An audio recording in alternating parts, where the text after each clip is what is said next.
Bienvenidos, soy Óscar Valladares y esto es Informe Extra.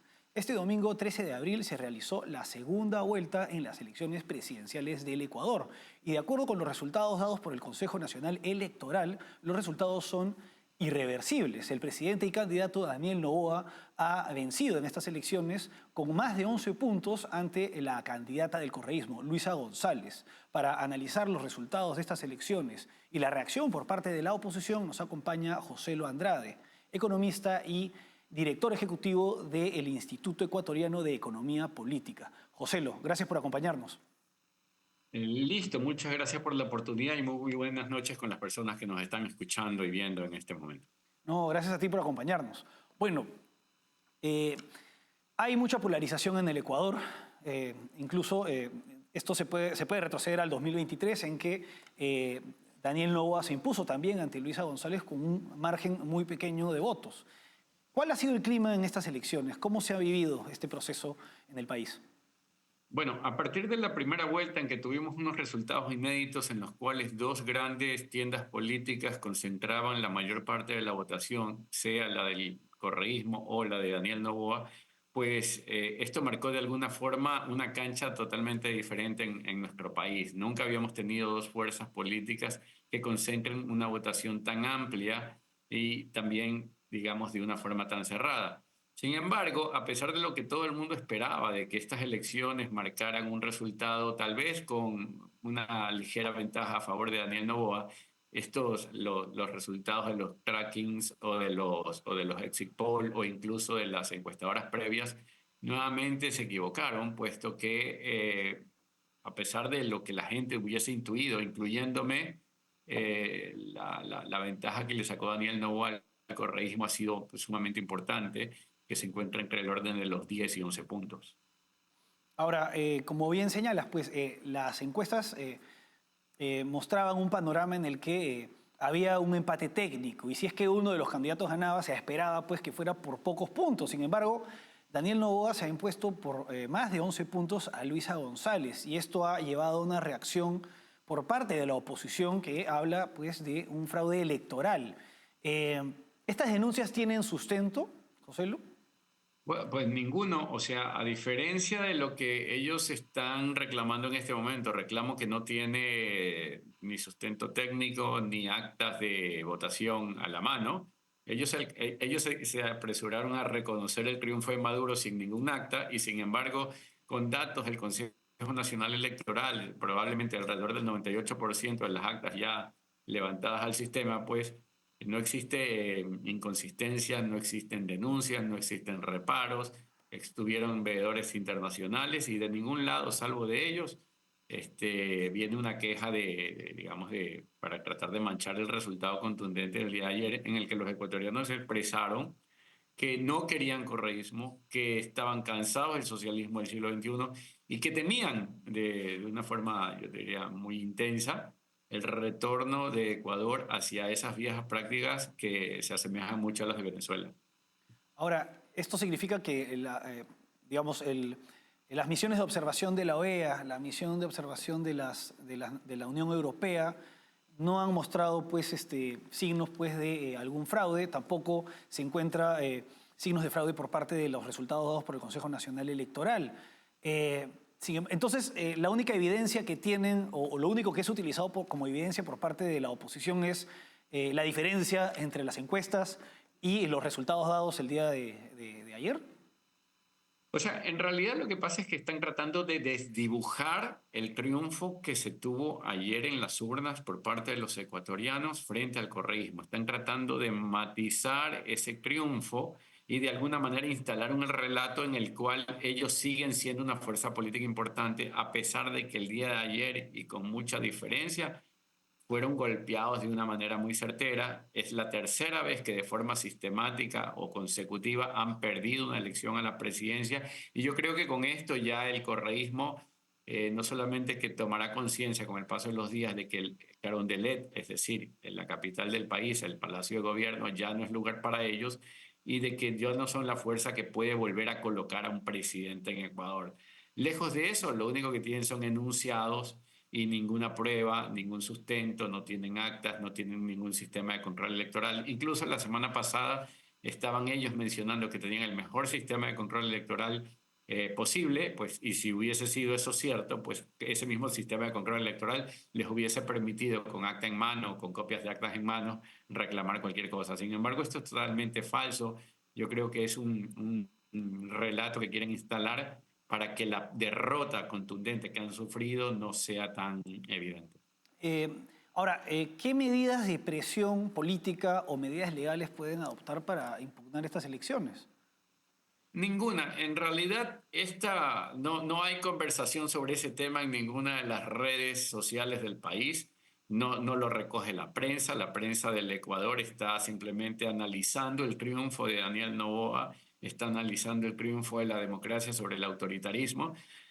Si uno mira las distintas redes sociales o los distintos medios de comunicación durante el transcurso de la mañana del día de hoy y la tarde, lo único que hemos visto es el análisis del triunfo de Daniel Noboa en estas elecciones, las razones por las cuales fue derrotado el socialismo del siglo XXI, los momentos que tal vez pudieron haber marcado la diferencia, o finalmente qué es lo que explica por qué los exit polls no fueron capaces de encontrar, digamos, rastros de realidad y se distanciaron mucho de lo que fue la votación real. O sea, en Ecuador no se vive ni siquiera el más mínimo asomo de duda de que lo que sucedió el día de ayer fue aplastante, y eso te lo puedo decir no solamente a título personal, lo dicen las redes, lo dicen los medios de comunicación. No existe uno solo que haya yo escuchado a lo largo de todo este día que mencione siquiera este tema, más allá de un caso anecdótico o como anécdota de que Luisa González se niega a reconocer esos resultados. Ahora, antes de ir al segundo bloque, es bastante interesante lo que señalas con relación a la postura que tuvieron con respecto a las elecciones en Venezuela, en las que fue un fraude electoral escandaloso y buena parte de la izquierda hispanoamericana lo validó sin cuestionar absolutamente nada, a pesar de que en ese caso es una situación diferente a la de Ecuador. Se trata de una dictadura, indiscutiblemente, y incluso pues, los observadores internacionales, las misiones de observación fueron expulsadas y se posicionaron o manifestaron en contra de lo que había dado, señalando que se había dado un fraude electoral. En cambio, en estas elecciones, las cuentas de Twitter o de X, del Foro de Sao Paulo y del Grupo de Puebla están retuiteando las denuncias de Luisa González. ¿Qué opinas de este doble rasero de la izquierda ecuatoriana e hispanoamericana en términos generales? Bueno, recordemos que esa es la forma en que la izquierda carnívora se ha comportado a lo largo del tiempo. Esa izquierda que fue representada por Hugo Chávez en el pasado y que se encuentra representada por el dictador Nicolás Maduro en el presente. Ya esa misma izquierda carnívora representada por Luisa González y el correísmo en el país siempre ha actuado de esa manera, y no podemos esperar pues que con el paso del tiempo obren de manera distinta. Intentan tratar de salvar los muebles y decir de que algo malo pasó, y sin embargo cuando uno mira las cifras a nivel nacional, perdieron digamos, espacios en todas las provincias del país, e incluso hubieron votos de Luisa González que migraron a Daniel Noboa, y la verdad esto es un hecho bastante curioso. No fue masivo, pero uno puede ver con los resultados existentes migración del voto de Luisa González hacia Daniel Noboa por razones que luego podemos conversar o explicar. Perfecto. Joselo, vamos ahora a una pausa y regresamos para analizar esas razones y también los principales retos del próximo gobierno de Daniel Noboa.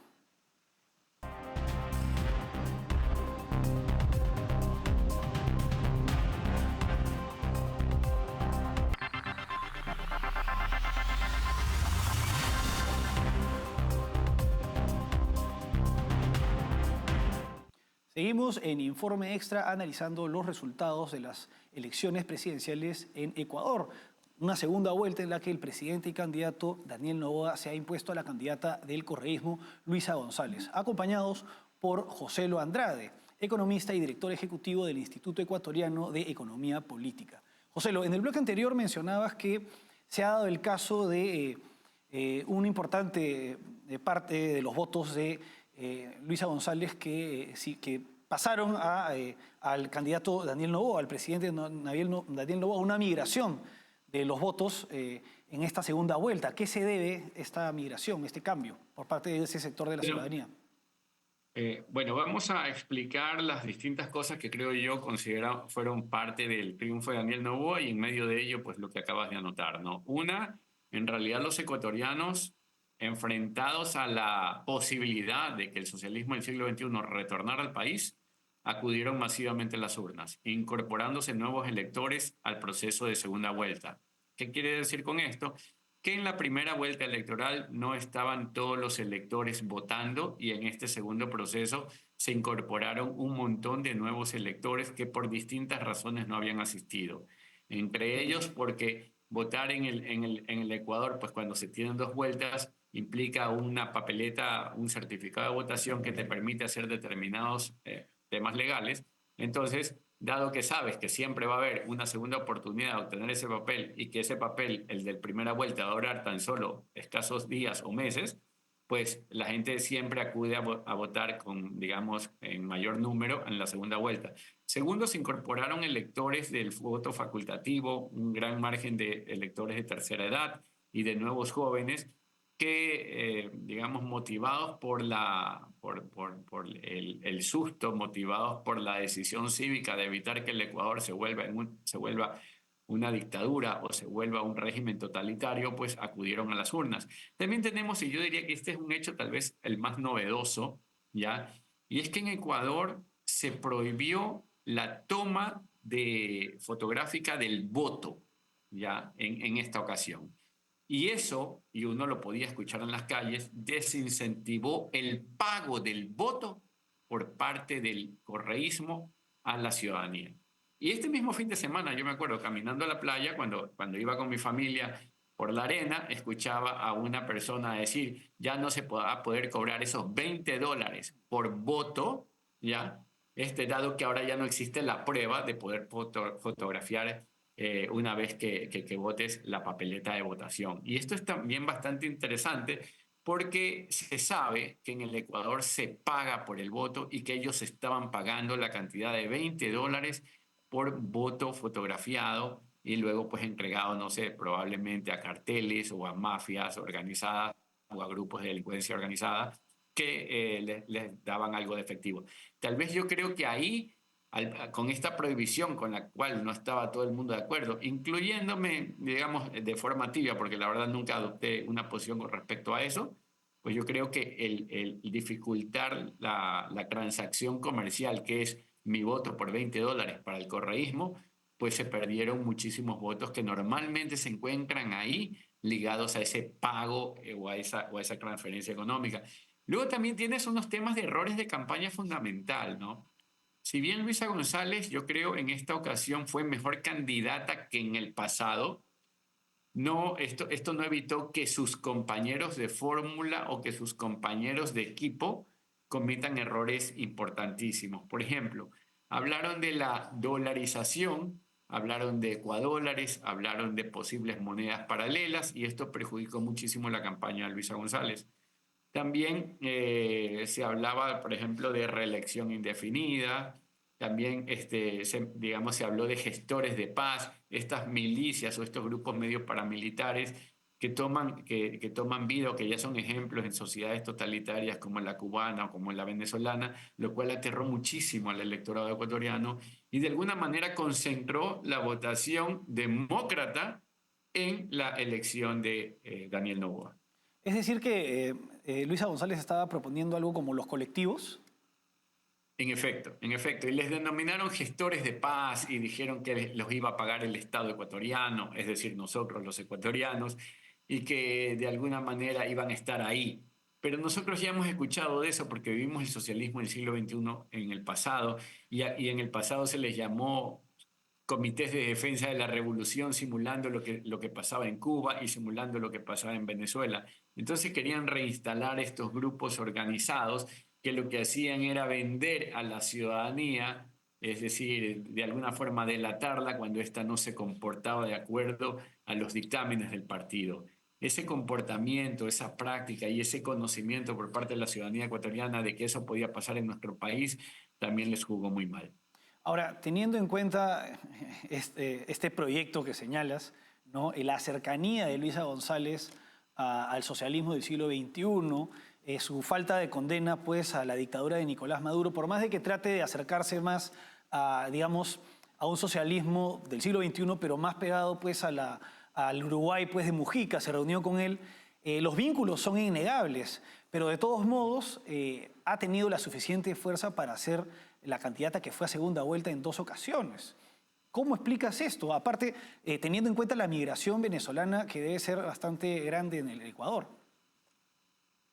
Bueno, la verdad esa es una pregunta importante. No se puede dejar de reconocer de que el correísmo todavía tiene impacto en nuestro país. Felizmente, en esta ocasión yo creo que acaba de recibir su golpe más certero, un golpe que lo saca de Carondelet para siempre, que no le va a permitir retornar a la presidencia, pero de que vamos a tener que coexistir con esta gente hasta un poco más pasados los años, pues esto va a ser. Ahora se vienen otras cosas que son interesantes y que también son importantes mencionar.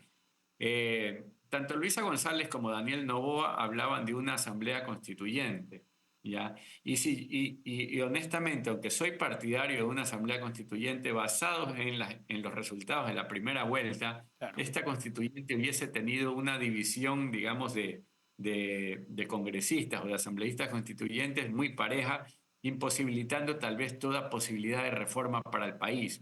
Recordemos que nosotros tenemos una constitución que se aprobó en el año 2008, la constitución de Montecristi, una constitución asquerosa, basada en la ideología socialista del siglo XXI que es necesario renovar y que de hecho ha estancado muchísimo nuestro país. Ahora, con esta nueva reconfiguración de fuerzas políticas, yo creo que es posible ir a una constituyente e instalar los temas que son necesarios para el avance del país.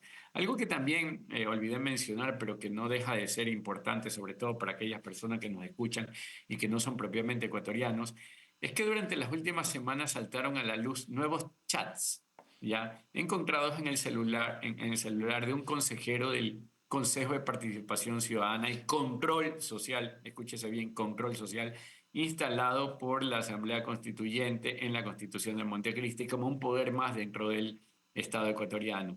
Desde ahí se nombraban a las autoridades de control por parte de los socialistas para que ellos no tengan ningún tipo de fiscalización. Pero sin embargo, hasta el día de hoy ellos han estado luchando, y se lo nota claramente en los chats, por tomar los espacios de Contraloría, por tomar la Fiscalía, por tomar los distintos espacios de las distintas entidades del Estado ecuatoriano.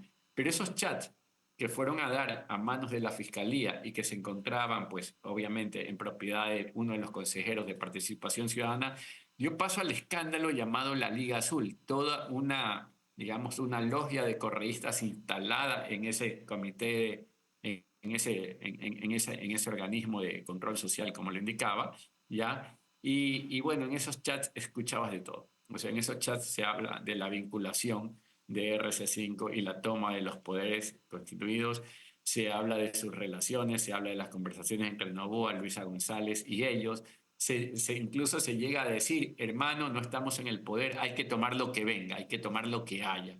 Todo eso golpeó muy fuerte a la campaña de Luisa González, para bien, para suerte del Ecuador, y yo creo que nos encontramos ante un momento en que las posibilidades están abiertas, aunque también tengo que reconocer que, y esto de aquí tal vez no sea muy agradable mencionarlo, y es que Daniel Noboa no es precisamente el representante del liberalismo o el representante de las reformas que abiertamente el Ecuador necesita, porque a confesión de parte, relevo de prueba, él mismo se ha autodenominado de centro izquierda. Entonces, aunque no parezca, de momentos Daniel Noboa más bien pertenece a esa izquierda vegetariana que se enfrentó a la izquierda carnívora en estas elecciones en particular. José, vamos ahora a una pausa y regresamos con el último bloque.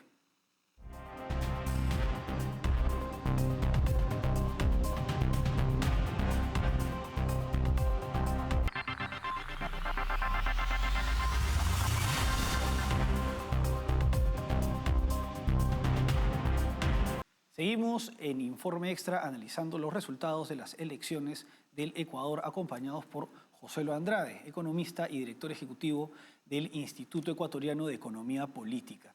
José, en el bloque anterior mencionabas que Daniel Noboa se reconoce como una persona, como un político de centro-izquierda. Si bien está alineado a la derecha en el plano internacional, él en los hechos no representa pues una posición liberal, libertaria o liberal conservadora. ¿Qué significa que la principal alternativa al correísmo en el Ecuador haya sido un candidato que se proclama de izquierda?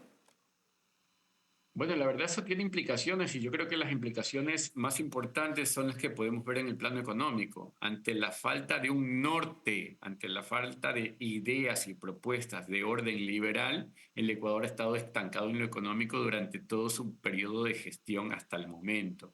Entonces, hoy si bien se abre una ventana de oportunidad con una asamblea constituyente o con 4 años más de gestión, yo creo que es el instante para instalar esas ideas que sí son necesarias en nuestro país. Ahora, ojo, si bien yo creo que la izquierda carnívora se enfrentó a la izquierda vegetariana ganó con votos de la derecha, o ganó con votos liberales, o ganó con votos de la ciudadanía. De tal manera, de la ciudadanía que no cree en este tipo de cosas. De tal manera que hay espacio todavía para que digamos, nuevas visiones se incorporen en esa potencial Asamblea Constituyente y esas visiones sean las que terminen presionando en pro de las reformas que el Ecuador requiere. Ahora, mencionas que sería importante una asamblea constituyente para desmontar el modelo establecido por el correísmo. Sin embargo, la correlación de fuerzas no necesariamente implicaría pues, la posibilidad de desmontar todo esto. Podría darse lo contrario, más aún si tenemos en cuenta que el Parlamento que iniciará funciones en mayo de este año no tiene una mayoría de ADN, de Acción Democrática Nacional, el partido de Noboa. Bueno, pero ahorita se acaban de reconfigurar las cosas. Una vez que ya tienes a Daniel Noboa reelecto y con el peso electoral con el que acaba de ganar esta elección, es muy probable que la mayoría del Congreso pliegue hacia Daniel Noboa. Sencillamente los votos que son necesarios para que éste tenga mayoría en todo sentido, salvo de mayoría calificada, que es con lo cual se pueden hacer determinados cambios ya de muy alto nivel, pues yo creo que se encuentra ya en el bolsillo de Daniel Noboa. Y por otro lado, como te indico, en este momento el correísmo ha sido bastante golpeado y seguramente también va a ver cómo parte de sus electores migran acomodaticiamente ya y parte de sus coidearios y personas que los respaldan migrarán acomodaticiamente hacia el espacio de Daniel Noboa. Así que no solamente que creo que el día de ayer sacaron una votación que fue para exactamente igual a la ocasión de primera vuelta, sino que están a punto de perder mucho más espacio político para la siguiente Asamblea Constituyente. De tal manera que las fuerzas democráticas o anticorreístas o antisocialistas del siglo XXI en la próxima elección no van a ganar algo así como 56-44.